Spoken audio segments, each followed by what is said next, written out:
What if you could catch a sickness before it ever catches you? Imagine a future where you feel a slight tickle in your throat or a wave of tiredness. Instead of worrying, you pull a device from your pocket, breathe into it, and in seconds, it tells you exactly what's happening inside your body. No lab, no long wait, no scary guesswork. Welcome back to Boson Buzz. I'm Monty Molecule. Today we're shrinking an entire medical lab into something you can hold in your hand. We're looking at a tiny tool with giant potential to change how we care for ourselves. We're exploring the power of the Pocket Diagnostician. Our story starts with a simple, familiar feeling. You wake up feeling off. Not terrible, just not yourself. Is it a cold coming? Allergies? Something you ate?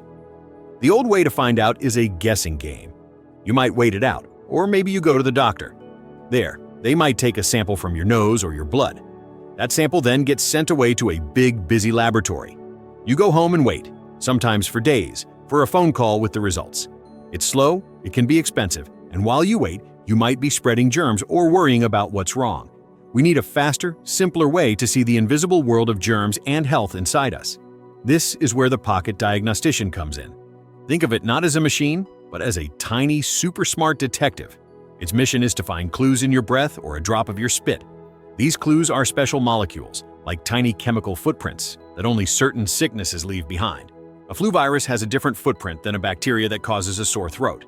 This device's job is to be a master footprint tracker. So, how can a device this small do the work of a big lab? Let's open it up and see. The heart of the device is a tiny, incredible chip, smaller than your fingernail. On the surface of this chip are thousands and thousands of microscopic sensors. Each one is designed to catch one specific type of footprint molecule. They are like millions of different shaped hooks, and only the perfectly matching molecule can latch on. Here's how it works.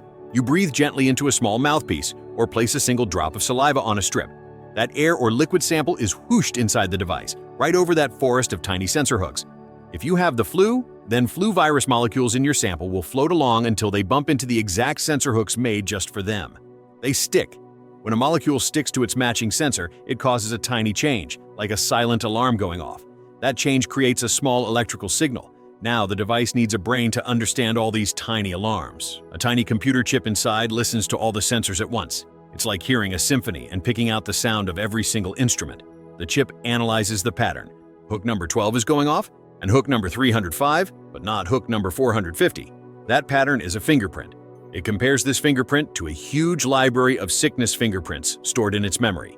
In less time than it takes to blink, it finds a match. This is the pattern for influenza A.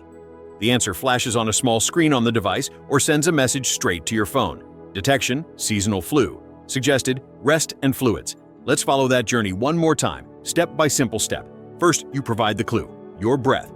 Think of your breath as a cloud filled with invisible, floating information.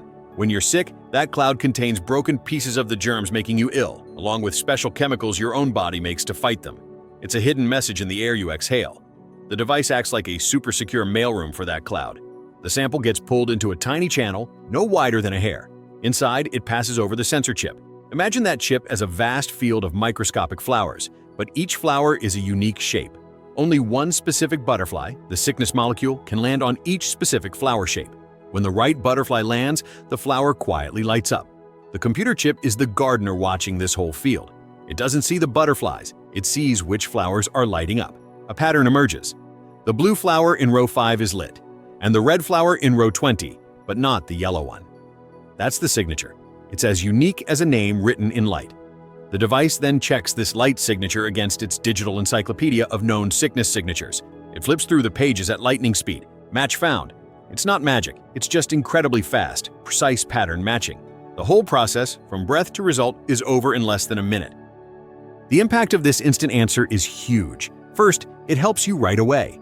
Knowing it's a flu, and not just a cold, means you can start taking better care of yourself immediately. It also stops the spread. You know you're contagious, so you can stay home and protect others. For more serious things, imagine a version that could spot early warning signs of bigger problems, like detecting molecules that sometimes show up before heart trouble. It could give you and your doctor a very early heads up. This technology could change medicine in places far from hospitals. In a remote village, a community health worker could carry this device to test people for many diseases on the spot. During an outbreak of something new, scientists could quickly reprogram the sensors to look for that new germ's footprint, helping track it faster than ever before. The future the Pocket Diagnostician points to is one of knowing, not guessing. It's about taking the mystery out of how we feel and putting the power of knowledge right into our hands. It turns our breath and our bodies into stories we can finally read for ourselves. So, the next time you feel that first hint of being unwell, imagine a world where the answer is already in your pocket. It's a future where we're not passengers in our own health, but active, informed explorers. A future where technology doesn't replace doctors, but gives us all the tools to start the conversation much, much earlier. If you think the power of prevention belongs in everyone's hands, please like and subscribe to Boson Buzz. Until next time, have a safe and healthy, curious week.